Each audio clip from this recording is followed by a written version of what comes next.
अस्सलाम वालेकुम, मेरा नाम है जहाज़ेब हाशमी और ये है होंडा इनसाइट 2019 मॉडल। ये होंडा इनसाइट की थर्ड जनरेशन है जो कि वर्ल्ड वाइड 2018 में लॉन्च की गई थी और ये गाड़ी अब तक आ रही है, यानी 2022 जून तक। फिलहाल जून चल रहा है और होंडा ने 2022 जनवरी में अनाउंस किया था कि ये गाड़ी जून 2022 में डिसकंटिन्यू कर दी जाएगी। तो बेसिकली ये इस गाड़ी का आखिरी महीना है। ये गाड़ी अब डिसकंटिन्यू होने वाली है कुछ ही दिनों में। खैर, Honda insight basically Honda civic X पे, होंडा सिविक की 10th जनरेशन पे बेस्ड है। इसको अगर आप देखें बाहर से तो इसकी काफ़ी हद तक लुक सिविक एक्स वाली आती हैं, लेकिन ये गाड़ी हाइब्रिड इंजन के साथ आती है 1.5 लीटर। इस गाड़ी की 3 ही जनरेशन आई हैं, तीनों हाइब्रिड थी, लेकिन थर्ड जनरेशन में एक होंडा ने चेंज किया और वो ये है कि ये गाड़ी 5 डोर लिफ्ट बैक नहीं है। Insights mostly 5 door lift back आती हैं जिनमें डिग्गी जो प्रियस की तरह की होती है, लेकिन इस गाड़ी में ये प्रॉपर सिविक के ऊपर बेस्ड है। इस गाड़ी में 1500 सीसी हाइब्रिड इंजन आता है और ये car combined 157 horse power produce करती है, जो कि ठीक है बॉडी साइज़ के लिहाज से। ये सिविक एक्स 1.8 से तो बहुत तेज़ है, लेकिन 1.5 टर्बो से थोड़ी स्लो है। इसका टॉर्क भी अच्छा है और फीचर्स के लिहाज से ये गाड़ी सिविक एक्स से भी और सिविक की 11 जनरेशन से भी काफ़ी आगे है।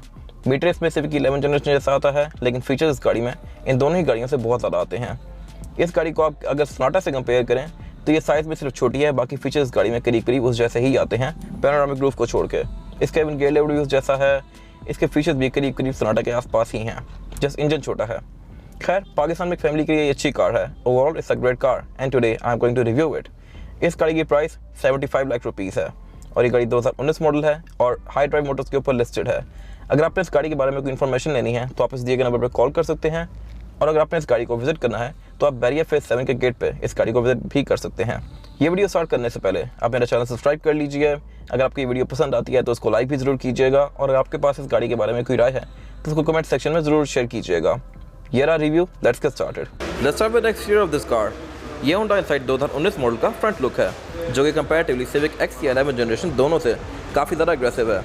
इस गाड़ी के फ्रंट पे ग्रिल काफ़ी बड़ी दी गई है और उसमें क्रोम भी काफ़ी यूज़ किया गया है, जो कि कंपैरेटिवली इसको किसी भी सिविक से ज़्यादा बेहतर लुक देता है।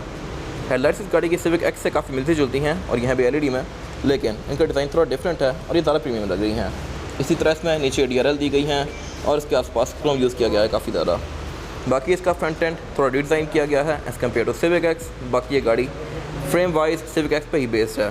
इसकी लुक्स काफ़ी हद तक सिविक एक्स वाली आती हैं, लेकिन इसका फ्रंट फेस या थोड़ा रिडिज़ाइन किया गया है।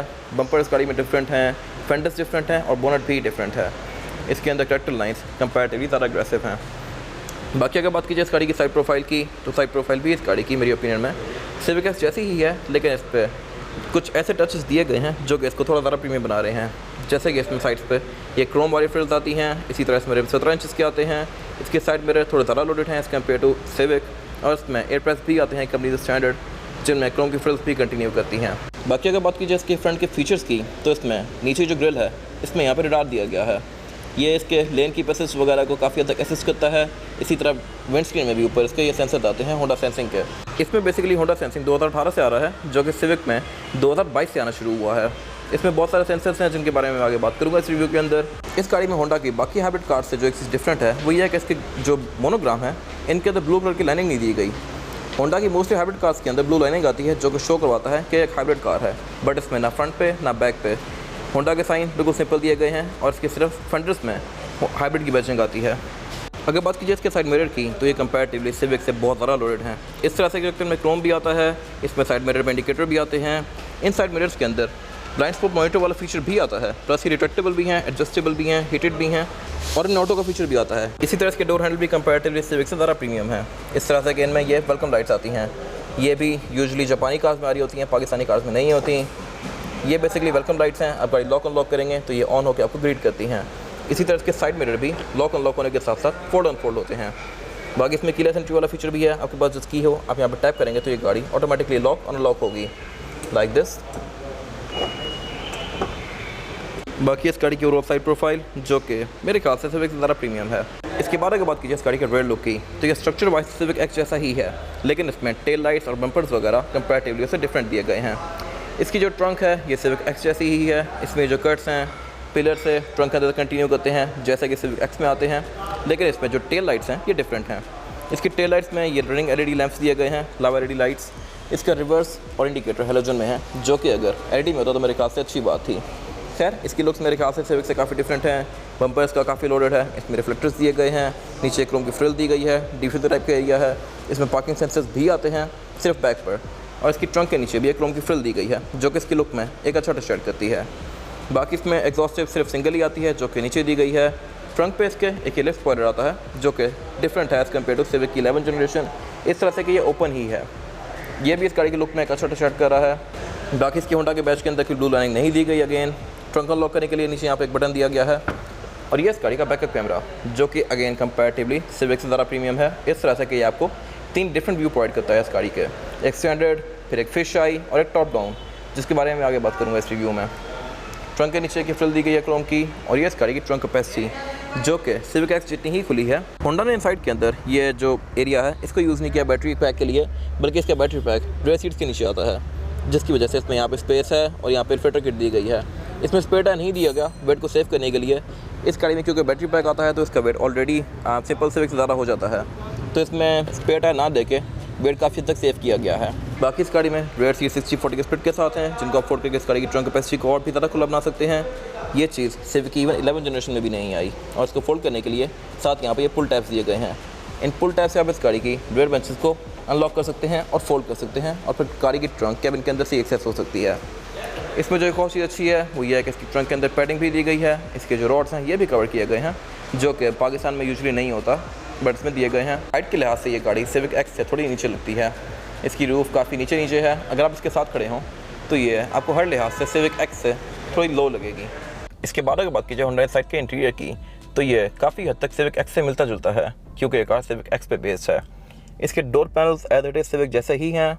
इसी तरह इसके एयर वेंट्स के डिज़ाइन, डैशबोर्ड में काफ़ी सारी फ्रिल्स सिविक एक्स जैसी हैं, लेकिन क्योंकि ये थोड़ा प्रीमियम वर्जन है एज़ कम्पेयर टू सिविक, तो इसमें कुछ चीज़ें पहले दे दी गई थी, जैसे कि ये मीटर, ये सिविक की 11 जनरेशन में 2022 में आया है, लेकिन इस गाड़ी में 2018 से आ रहा है। तो ये मीटर हो गया। इसी तरह स्टीयरिंग व्हील, इसका ये मल्टीमीडिया सिस्टम, ये अकॉर्ड से लिए गए हैं, और ये इसमें काफ़ी पहले से आ रहे हैं, जो कि सिविक की 11 जनरेशन में अब आके दिए गए हैं 2022 में। इसके बाद अगर बात कीजिए इस गाड़ी के स्टीयरिंग व्हील की, तो स्टीयरिंग व्हील इस गाड़ी का एज़ कम्पेयर टू सिविक काफ़ी ज़्यादा लोडेड है, क्योंकि इसमें फीचर्स बहुत सारे आते हैं। इसका स्टीयरिंग लेदर की फिनिश में है, इसके अंदर ये स्टिचिंग दी गई है, और स्टीयरिंग व्हील इसका 3 स्पोक है। Left right spoke different controls दिए गए हैं। लेफ्ट स्पोक पर जो कंट्रोल्स हैं ये इस गाड़ी के मल्टीमीडिया सिस्टम के हैं, और ये सिविक की 11 जनरेशन जैसा है। इसमें यहाँ पे एक स्क्रॉलर व्हील दिया गया है, जिससे आप इस गाड़ी के मीटर की डिफरेंट मेन्यूज़ के बीच में स्विच कर सकते हैं, नेविगेट कर सकते हैं। बाकी यहाँ पे वॉल्यूम वगैरह के कंट्रोल्स दिए गए हैं, और राइट स्पोक पे इसके क्रूज़ के कंट्रोल्स दिए गए हैं। इस गाड़ी में क्रूज़ भी एडॉप्टिव आता है। इसमें होंडा सेंसिंग भी आता है, जो कि 11 जनरेशन में अब जाके दिया गया है। इसमें ये लेन की पैसेज दिया गया है, ड्राइव के कंट्रोल्स दिए गए हैं, और इस गाड़ी में टोटल 8 एयर बैग्स आते हैं। एक स्टीयरिंग व्हील के अंदर माउंटेड है, एक डैशबोर्ड में, 4 पिलर्स में, और 2 सीट्स के साइड पर। इसी तरह अगर बात की जाए इस गाड़ी के मीटर की, तो ये भी सिविक की 11 जनरेशन जैसा ही है। इसमें डुअल कॉम्बिनेशन यूज़ किया गया है, एनालॉग और डिजिटल दोनों का। इसका जो स्पीडोमीटर है इसकी लिमिट 180 तक है, और ये एनालॉग है, इसमें सुई दी गई है फिजिकल। और जो लेफ्ट पे ये डायल है ये बेसिकली इसकी स्क्रीन है। इसको आप कॉन्फ़िगर कर सकते हैं अपनी मर्ज़ी से। इसमें डिफरेंट मेन्यूज़ दिए गए हैं। इसको आप RPM पे भी ले जा सकते हैं। फिलहाल ये गाड़ी हाइब्रिड की इन्फॉर्मेशन शो करवा रही है इसकी। इसके मीटर की लुक मेरे ख्याल से काफ़ी अच्छी है, और ये सिविक की 11 जनरेशन जैसा ही है। अगर बात की जाए इस गाड़ी के मीटर की हाउसिंग की, तो ये भी अच्छी है मेरी ओपिनियन में। और अगर बात की जाए डैशबोर्ड की, तो ये भी कंपैरेटिवली पाकिस्तानी सिविक से थोड़ा ज़्यादा प्रीमियम है। इसके मटेरियल अच्छे यूज़ किए गए हैं। इसमें फ्रंट पर यहाँ पे लेदर दिया गया है, जो कि काफ़ी प्रीमियम है, और उसके अंदर स्टिचिंग्स दी गई हैं। इसी तरह इसके डोर पैनल भी सारे लेदर की फिनिश में है। ये मटेरियल सारे सॉफ्ट टच की फिनिश में है, और इसके अंदर ये कार्बन फाइबर की फ्रिल्स भी दी गई हैं, जो कि इसके इंटीरियर को थोड़ी अच्छी लुक दे रही हैं। एयरबैग्स गाड़ी में टोटल 6 आते हैं, 4 डैशबोर्ड में और 2 बैक पर। सेंटर में इसका ये मल्टीमीडिया सिस्टम दिया गया है, जो कि काफ़ी फीचर रिच है। इसमें एंड्रॉयड ऑटो, एप्पल कारप्ले दोनों आते हैं। इसमें USB वगैरह लग जाती है, आईपॉड कनेक्ट हो जाती है। फिलहाल ये FM पे है, और ये सिस्टम इसका अकॉर्ड से बोरो किया गया है, लेकिन फिलहाल क्योंकि है जैपनीज़ में तो उसको यूज़ करना थोड़ा मुश्किल है। इसमें बहुत सारी डिफरेंट चीज़ें दी गई हैं। ये गाड़ी यहाँ पे इस गाड़ी की स्टैट्स भी शो करवाती है। इसी तरह यहाँ पे नेविगेशन दी गई है। उससे नीचे इस गाड़ी का क्लाइमेट कंट्रोल दिया गया है। मल्टीमीडिया सिस्टम से नीचे यहाँ पे इसका क्लाइमेट कंट्रोल दिया गया है, जो कि अगेन डुअल जोन है। ये भी इसमें 2018 से आ रहा है। आप इसको ऑन करके ड्राइवर और पैसेंजर अपनी मर्जी के लिहाज से डिफरेंट टेम्परेचर पर ले जा सकते हैं। इसमें 2 डायल दिए गए हैं, लेकिन इसकी लुक सिविक एक्स जैसी ही है। इस गाड़ी में जो एक और चीज़ आती है वो है हीटेड सीट्स, जो कि पाकिस्तान में सिविक के अंदर भी नहीं दी गई। इसके 3 लेवल्स हैं, आप इसको यहाँ से ऑन ऑफ कर सकते हैं, और इसमें हीटर भी आता है। ऐसा नहीं है कि इसमें सिर्फ हीटेड सीट्स दी गई हों और हीटर ना हो, हीटर भी है इसमें। तो खैर ये मेरे ख्याल से मज़े की चीज़ है, और कंपैरेटिवली पाकिस्तानी सिविक से एक प्लस पॉइंट है। और इसके साइड मिरर भी डिफॉगर वाले आते हैं, ये भी अगेन एक अच्छी चीज़ है। क्लाइमेट कंट्रोल से नीचे इसका गेयर सेलेक्टर दिया गया है। गेयर सेलेक्टर इसमें Hyundai सोनाटा जैसा है बिल्कुल, यानी कि इसमें बटन दिए गए हैं। फिलहाल ये गाड़ी पी पे है, अगर आपने इसको डी में डालना है तो ये बटन दिया हुआ है इसका फिजिकल, डी एन रिवर्स के लिए इसमें ये प्रॉपर एक बटन दिया गया है। और इसके रिवर्स के साथ इसके जो व्यू हैं ये भी आप चेंज कर सकते हैं। इसमें वाइड एंगल व्यू भी आता है, यानी fish eye view, top down view भी देती है ये कार, और एक नॉर्मल व्यू भी देती है। ये इसका टॉप डाउन व्यू आ गया, यानी ये ऊपर से नीचे दिखा रही है, तो ये आपको बेसिकली नीचे देखने में हेल्प करता है कि नीचे कोई खड्डा शड्डा तो नहीं है। बाकी इसका नॉर्मल व्यू और ये फिर इसका fish eye view wide angle, तो ये पाकिस्तानी कार्स में तो नहीं आती, और ये मेरे ख्याल से एक अच्छा फीचर है जो कि होना चाहिए। उससे पीछे यहाँ पे इसकी पार्किंग ब्रेक दी गई है जो कि इलेक्ट्रॉनिक है। साथ यहाँ पे 3 ड्राइविंग मोड्स दिए गए हैं, इकॉन, स्पोर्ट और ईवी। ईवी में आप इस गाड़ी को हाइब्रिड मोटर के ऊपर चला सकते हैं, पेट्रोल यूज़ किए बगैर। साथ एक ड्रॉर दी गई है और आगे चार्जिंग आउटलेट्स दिए गए हैं। एक USB इनपुट है और एक चार्जिंग आउटलेट है, और एक 12 वोल्ट का अगेन पावर आउटलेट है जो कि 180 वॉट्स तक चार्ज करता है। तो यहाँ से आप बेसिकली फास्ट चार्जिंग भी कर सकते हैं। सीट्स इस गाड़ी की कंपैरेटिवली सिविक से काफ़ी ज़्यादा प्रीमियम है।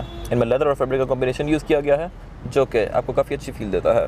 इसी तरह डैशबोर्ड में भी इसके लेदर काफ़ी ज़्यादा यूज़ किया गया है और कंपैरेटिवली सिविक से ज़्यादा प्रीमियम है।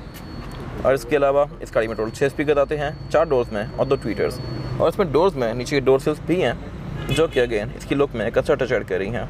विंडोज़ के कंट्रोल डायरेक्ट डेड सेट पे दिए गए हैं, और इस गाड़ी में चारों ही विंडो सिंगल टैप वाली आती हैं, यानी कि आप इनको सिंगल टैप से फुली रोल डाउन और रोल अप कर सकते हैं। ट्रंक अनलॉकर भी इस गाड़ी में इलेक्ट्रॉनिक आता है। इसी तरह इस गाड़ी के साइड मिरर भी रिट्रैक्टेबल हैं, आप इनको गाड़ी के अंदर बैठ के फोल्ड एंड फोल्ड भी कर सकते हैं, और इनमें ब्लाइंड स्पॉट मॉनिटर भी आता है जो कि अगेन मेरे ख्याल से एक अच्छी चीज़ है। इससे आगे यहाँ पे इस गाड़ी के मीटर के इल्यूमिनेशन कंट्रोल्स दिए गए हैं, पुश स्टार्ट दिया गया है, और उससे नीचे इसके डिफरेंट कंट्रोल्स दिए गए हैं जैसे कि पार्किंग सेंसर ऑन ऑफ का कंट्रोल, होंडा सेंसिंग और ट्रैक्शन कंट्रोल ऑन ऑफ। और इस गाड़ी में पैडल शिफ्टर्स भी आते हैं। हेडलाइट इस गाड़ी में ऑटो के पीछे के साथ आती हैं, यानी कि अगर आप इनको ऑटो पे रख देंगे तो ये ऑटोमेटिकली रात और दिन को सेंस करके ऑन या ऑफ होंगी, और ये इसकी फॉग के कंट्रोल्स दिए गए हैं। और विंडशील्ड वॉशर भी इसके रेन सेंसिंग आते हैं, यानी कि ये बारिश को सेंस करके ऑटोमेटिकली ऑन और वैसे ऑफ होंगे। वारंटी मिरर इस गाड़ी में ड्राइवर और पैसेंजर दोनों के लिए आते हैं विद अ लाइट जो कि ऑटोमेटिक है। इसी तरह सेंटर में इसके ये एक सनग्लास होल्डर दिया गया है, केबिन लाइट्स दी गई हैं जो कि काफ़ी अच्छा इफेक्ट देती हैं रात के टाइम में। ये मर्सिडीज़ जैसी हैं, लेकिन ये कार जो एक चीज़ लैक करती है वो है सनरूफ। इसमें सनरूफ नहीं आती, जो कि अगर होती तो मेरे ख्याल से बहुत अच्छी बात थी। रेड व्यू मिरर इसका ऑटो डिमिंग के फीचर के साथ आता है, यानी कि ये लाइट सेंस करके ऑटोमेटिकली डिम होगा। इसी तरह इसके विंडशील्ड के अंदर भी ये सन वाइजर आता है ब्लू कलर का, ये आपको धूप से काफ़ी बचाता है। रेड व्यू मिरर के पीछे इसके रेडार के सेंसर्स दिए गए हैं। और ड्राइवर की सीट भी इस गाड़ी में इलेक्ट्रॉनिकली एडजस्टेबल आती है, यानी कि आप इसको बटन से आगे पीछे भी कर सकते हैं और ऊपर नीचे भी कर सकते हैं। ये चीज़ इवन सिविक की RS टर्बो में भी नहीं दी गई 2022 में। इसके बारे में बात की जाए इस गाड़ी में रेयर पैसेंजर्स के लिए सीटिंग कैपेसिटी की, तो रेयर पैसेंजर की सीटिंग कैपेसिटी भी इस गाड़ी में काफ़ी ज़्यादा स्पेशियस है। बैक पे ये गाड़ी सिविक एक्स से मेरे ख्याल से थोड़ी ज़्यादा खुली है। इसमें लेग रूम यहाँ पे अच्छा खासा स्पेशियस है, यहाँ पे 3 लोग आसानी से बैठ सकते हैं, लेकिन 3rd पर्सन कोई बहुत ज़्यादा कंफर्टेबल नहीं होगा क्योंकि इस गाड़ी में फ्लोर बेड में हम पाता है। ये सिविक एक्स में भी आता है, सिविक की 8th और 9th जनरेशन में नहीं था, लेकिन एक्स में दे दिया गया, और क्योंकि ये कार भी सिविक एक्स पे बेस्ड है तो इसमें भी हम पाता है। बाकी ये गाड़ी बैक से सिविक एक्स जैसी ही है, इसके डोर पैनल भी बिल्कुल वैसे ही हैं, इसमें उसी तरह क्वार्टर ग्लास भी आते हैं, लेकिन ये गाड़ी फीचर्स के लिहाज से काफ़ी रिच है। इसमें बैक पे एयरबैग्स भी दिए गए हैं, इसके अलावा इसमें एयरवेंट्स भी आते हैं। इसकी जो सीट्स हैं ये लेदर और फैब्रिक के कॉम्बिनेशन में है, जो कि कंपैरेटिवली सिविक एक्स से बहुत सारा प्रीमियम है। सेंटर में इसके ये सेंटर कंसोल दिया गया है, जिसको निकाल के आप इसमें से 2 कप होल्डर एक्सेस कर सकते हैं, और इसके cup holders, door panels, window opener वाला एरिया, ये सारा का सारा कार्बन फाइबर की फिनिश में है, तो ये भी काफ़ी प्रीमियम फील दे रहा है इस गाड़ी को। इसमें कप होल्डर्स दिए गए हैं 2 सेंटर कंसोल में, और ये कार्बन फाइबर की फिनिश में है। इसी तरह इसके डोर हैंडल के अंदर वाला एरिया भी कार्बन फाइबर की फिनिश में है, तो ये इसको अच्छी लुक दे रहा है। बाकी बैक पे यहाँ पे आइसोफिक्स के पोर्ट्स आते हैं, सीट बेल्ट्स आती हैं, 2 एयरबैग्स आते हैं, इसके अलावा यहाँ पे कुछ खास है नहीं। इसके बाद अगर बात कीजिए इस गाड़ी के इंजन की, तो इनसाइड में एक इंजन ऑफर होता है 1.5 लीटर हाइब्रिड।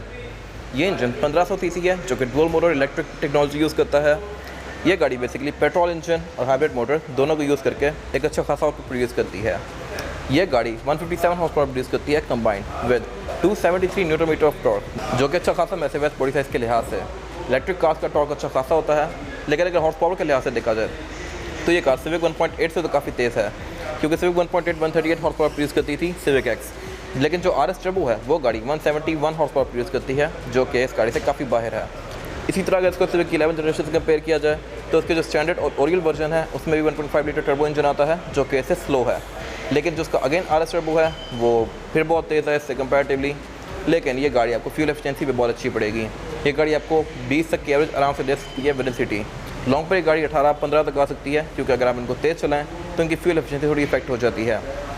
बाकी इस गाड़ी के अंदर EPS आता है, ABS आती है, ट्रैक्शन कंट्रोल आता है, होंडा सेंसिंग भी आता है। बाकी इस गाड़ी के बोनट के अंदर इंस्टॉलेशन दी गई है जो कि मेरे ख्याल से अच्छी चीज़ है, सिविक में यूजुअली नहीं आ रही होती। इसकी बाद अगर बात कीजिए इस गाड़ी के टायर साइज़ की, तो टायर साइज़ जो आता है इन साइड में वो है 215, 50 और 17। इस गाड़ी की टायर की प्रोफाइल क्योंकि 50 है तो ये लो प्रोफाइल से लगता है और इसकी लुक मेरे ख्याल से बड़ी मज़ेदार है। ट्रिम इस गाड़ी का डोल कॉम्बिनेशन में है, मैट ग्रे और एल्यूमिनियम की फिनिश में, और इसका डिज़ाइन भी काफ़ी अनकन्वेंशनल सा है। टायर इस गाड़ी में ब्रिजस्टोन का है क्योंकि ऑब्वियसली ये जापानीज़ कार है, और इसमें फ्रंट और बैक चारों ही टायर में डिस्क ब्रेक आती है जो कि अगेन मेरे ख्याल से एक अच्छी चीज़ है। बाकी इसमें ट्रैक्शन कंट्रोल भी आता है और होंडा सेंसिंग भी, जो कि अच्छे सेफ्टी फीचर्स हैं। और फ्यूल टैंक इस गाड़ी में हर होंडा की तरह ओपन होता है हाथ से। ये इस गाड़ी की फिजिकल की है, बैक पे होंडा का लोगो और फ्रंट पे इसमें लॉक अनलॉक और ट्रंक रिलीज दिया गया है। इसमें रिमोट स्टार्टर नहीं आता, जो कि होता तो मेरे ख्याल से अच्छी बात थी। बाकी इसका ये बैक वाला एरिया ब्लू है, ये शो करवाता है कि ये कार हाइब्रिड है।